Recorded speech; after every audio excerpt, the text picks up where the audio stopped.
શહેરના દીપક ચોક શાળા નંબર 17 ની બાજુમાં આવેલ ખુલ્લા પ્લોટમાં સેન્ડિંગ લાકડા તેમજ કચરામાં વિકરાળ આગ લાગતા અફરાતફરી મચી જવા પામી હતી। ભાવનગર શહેરના દીપક ચોક શાળા નંબર 17 ની બાજુમાં પ્લોટ નંબર 344 માં આગ લાગી હતી।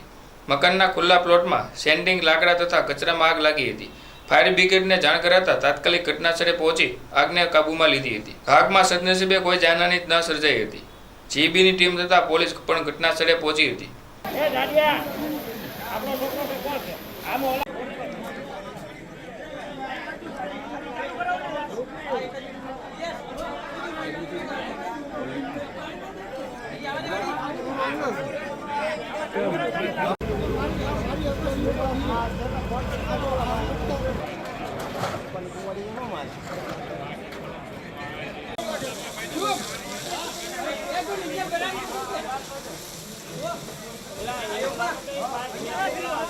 પાણી